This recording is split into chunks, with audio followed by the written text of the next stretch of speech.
आज हम रासायनिक संयोग के नियम को देखेंगे। सबसे पहला जो अपना नियम है द्रव्यमान संरक्षण का नियम। बच्चे इसमें देखते हैं द्रव्य को ना तो उत्पन्न कर सकता है और ना ही नष्ट। द्रव्य एक अविनाशी पदार्थ होता है। बच्चे इस नियम को सर्वप्रथम लेवसिए ने प्रतिपादित किया था। बच्चे मैं बताऊं मैं इसमें कि जितना इसमें अभिकारक लेंगे, मैं पहले ये बता दूं आपको कि तीर के जो इधर लिखा होता है उसे बोलते हैं हम लोग अभिकारक, और तीर के जो इस साइड लिखा रहता है उसे बोलते हैं हम लोग उत्पाद। बच्चे फॉर एग्जाम्पल में अगर हम लें कि अभिकारक में 50 ग्राम कोई तत्व बन रहा है तो उत्पाद बनने के बाद भी 50 ग्राम होना चाहिए।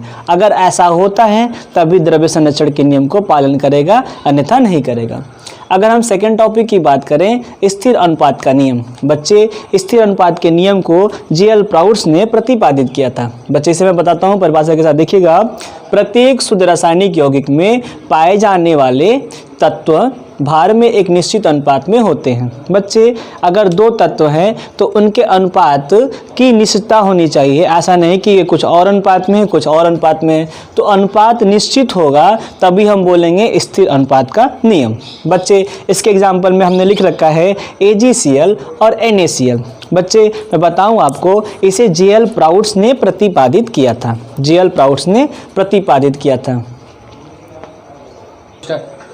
बच्चे तीसरा जो है गुणित अनुपात का नियम। बच्चे बताऊं इसे साइंटिस्ट जो थे, साइंटिस्ट का नाम था जॉन डाल्टन। डाल्टन को हम लोग पहले जानते हैं। अभी इस टॉपिक के बाद हम डाल्टन का परमाणु सिद्धांत और डाल्टन की कमियां को भी देखेंगे। बच्चे देखिए, अभी गुणित अनुपात के नियम में मैं इसके एग्जाम्पल से ही इसके परिभाषा को डिस्कस करता हूँ। देखिए यहाँ पे कार्बन मोनोऑक्साइड लिख रखा है और यहाँ पे कार्बन डाइऑक्साइड लिख रखा है। आप देख रहे हैं कार्बन कार्बन दोनों में समान है, लेकिन ऑक्सीजन का नंबर अलग अलग होने से दो अलग अलग यौगिक बन जाते हैं। चलिए परिभाषा को देखते हैं। जब दो तत्व परस्पर संयोग करके दो या दो से अधिक यौगिक बनाते हैं, बोला कि जो दो तत्व परस्पर संयोग करके दो या दो से अधिक यौगिक बनाते हैं, तब उनमें एक तत्व विभिन्न द्रव्यमान जो अन्य तत्व के एक निश्चित द्रव्यमान से संयोग करते हैं परस्पर सरल गुणित अनुपात में होते हैं। बच्चे जो इनका अनुपात होगा सरल गुणित अनुपात में होगा, इसीलिए से क्या कहते हैं बच्चे हम लोग गुणित अनुपात का नियम कहते हैं। बच्चे जो अगला है व्युत्क्रम अनुपात का नियम। व्युत्क्रम अनुपात के नियम से समझने से पहले इसी को हम ध्यान से देख लेते हैं। इसमें कार्बन कार्बन समान था, लेकिन ऑक्सीजन का नंबर अलग अलग होने से ये अलग अलग तत्व बन गए, इसीलिए इन्हें क्या कहते हैं हम लोग गुणित अनुपात का नियम कहते हैं। बच्चे अगर कार्बन मोनोऑक्साइड की बात करें हम, तो कार्बन मोनोऑक्साइड जहरीली गैस होती है। ये हमारे अगर रेस्पिरेटरी सिस्टम अगर श्वसन नलिका द्वारा अंदर जाए तो ये हमें ब्लड का क्लॉटिंग कर देती है, यानी कि अर्थात ये ब्लड का थक्का बना देती है। चलिए हम आगे देखते हैं व्युत्क्रम अनुपात का नियम। बच्चे व्युत्क्रम अनुपात के नियम को रिचर नामक साइंटिस्ट ने प्रतिपादित किया था।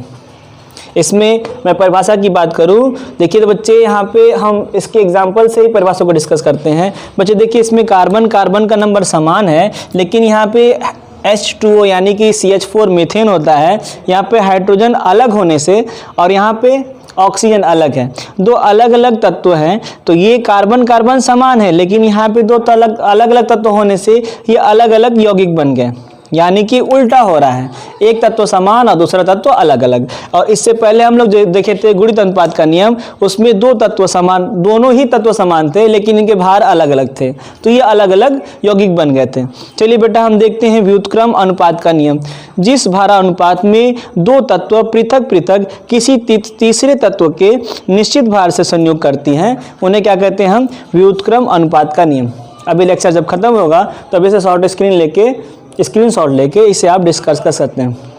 तो इसके एग्जांपल में मीथेन है और कार्बन डाइऑक्साइड है। बच्चे वाटर और अमोनिया, देखिए इसमें हाइड्रोजन और हाइड्रोजन समान है, लेकिन ऑक्सीजन और नाइट्रोजन अलग अलग है। ठीक है बच्चे, जो सबसे लास्ट वाला है गैलुसेक का नियम। बच्चे गैलुसेक के नियम को गैलुसेक ने ही प्रतिपादित किया था और इन्हीं के नाम पे इस नियम को रखा गया है।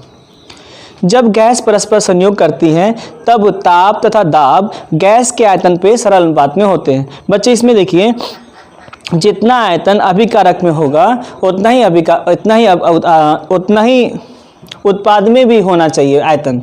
तो देखिए अगर यहाँ पे आयतन 1 और 1 कितना होगा 2, तो इधर भी कितना है बच्चे 2। H2 + Cl2 क्या बना भैया 2HCl। ठीक है ना। तो पहले वाले में हमने 1 मोल लिया, फिर 1 मोल, तो यहाँ पे कितना बना 2 मोल। तो इसके आयतन आपस में समान है और ये जो गैलुसेक का नियम है ये गैसों पर ही आधारित है और गैसों पे ही काम करता है।